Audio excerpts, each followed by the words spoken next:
Today I want to talk to you how to use these cameras here. That's a Minox spy camera. The point is they're kind of fun to use. So you just pull them apart and you're ready to shoot. Well, if you don't press the shutter button. They're very quirky, they're very small, they're kind of heavy, and they're really cute. So they're kind of cute to use. As you can see, mine has a broken light meter, but that should be fine. And so the basic operation is pretty simple. So you load film, and once you've loaded film, here you've got your exposure time, and here you've got the sharpness. There is no way to change the aperture, so the aperture is always at what is it, f3.5. What you can change though is you can add a green filter or you can add an ND filter to it. So that's kind of cool. Like I said, they're very, very cute cameras and they're kind of fun to use. They come with one big problem, and let me show you. If you open the camera on the downside here, you can basically, if you press this, you can just slide it open. You see this funky looking compartment, and what it does is basically this is where the film goes.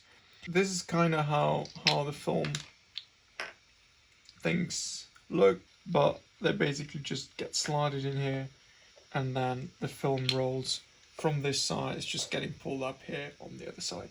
So pretty simple. My model came with a film that I thought, oh well, why not try to expose it? Well, it came out completely blank. Well, I don't exactly know why. So it should have worked, I thought at least. But, well, it did not. But, well, what I do have now is film in the right size. And with this, I mean especially length. So I googled, and I'm not the only one that thinks 20 bucks for such a film is too much. So there is one problem. I was thinking of just 3D printing these cartridges, but to be honest, they're insanely thin. So the plastic here is really, really thin, and probably thinner than what I can usually print on my 3D printer. They do open and close quite well though, if you're a bit gentle with them. So I googled, like I said, I'm not the only one that thinks they're too expensive, so I found this, which is a film slicer. It's basically three razor blades. They're just aligned there, and the idea is pretty simple. You take a normal piece of film strip, put it in there, press the lid on top, and then you just pull this through. And what it basically does is it cuts you film with the right width. So yeah, it's approximately 9 point, that's a bit bent. So it's like 9.23 millimeters. Let's see if I measure it like here. Just to grab a bit more. It's like 9.24 millimeters in width. And the stuff that I'm cutting here is pretty similar. So, what's the other one? Is it also the same? Yeah, 9.4 is good enough, I guess. So I hope that this difference of 0.2 won't make a difference.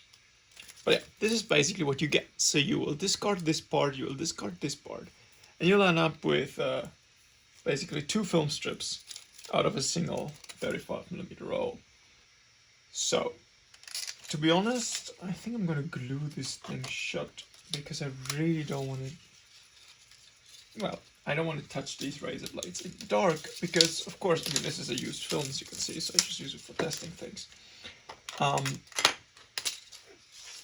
Oops. But yeah, I don't want to mess around with this in the dark. The other thing that I wanted to see is actually how long is this? And what I'm just gonna do is I'm gonna measure the length of this in the number of frames. Well,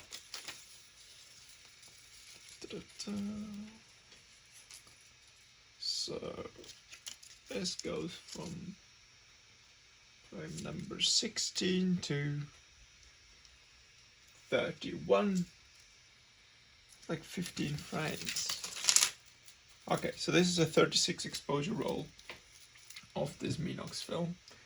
That's basically Burnley equivalent to around 17 frames of this film.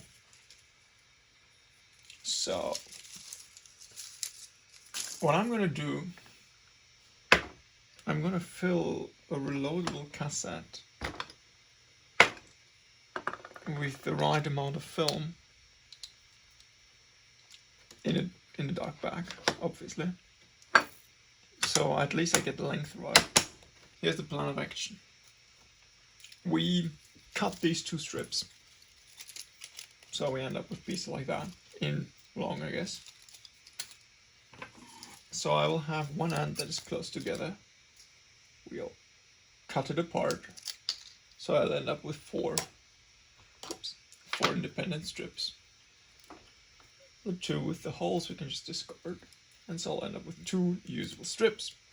These cartridges are made out of these four parts. You've got the main body and then two pieces. They're all kind of the same. There is not much difference.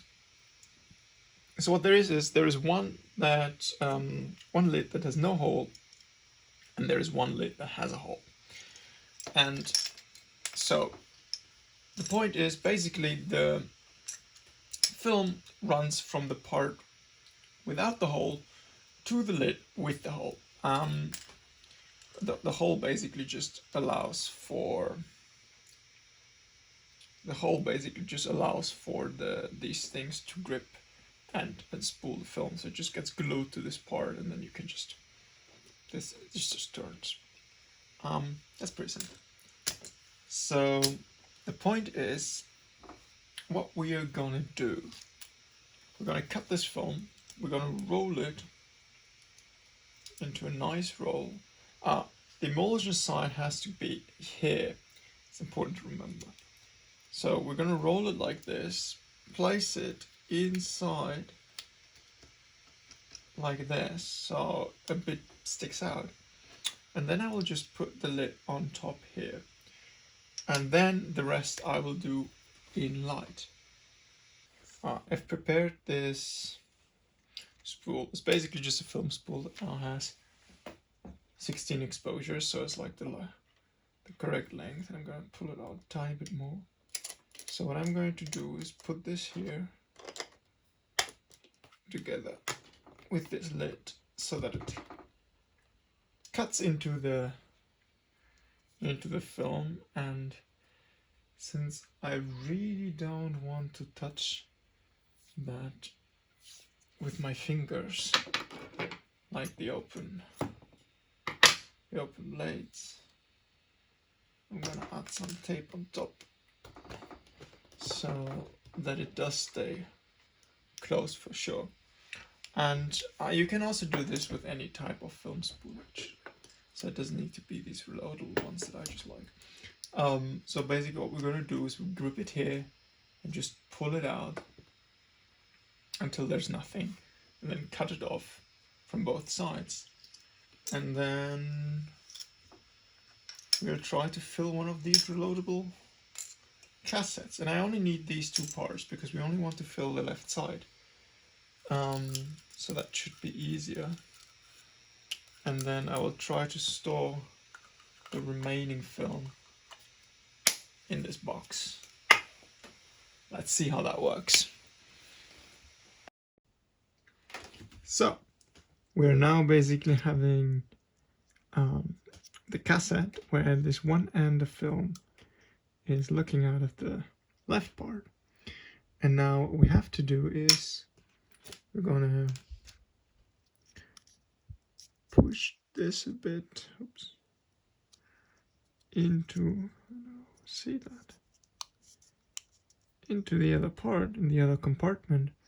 And now we're gonna glue it to this middle section. So I've taken a piece of tape and I've attached it here.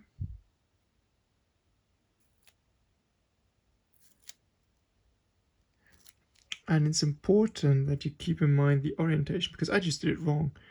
So it will, oops. It will move counterclockwise. So what you should do is have, the piece of tape sticking out on this side, and this is the whole section. You see it here is the full section, here's the hole. And so with the hole to the top, you can now, okay, I need 2 hands for that. And then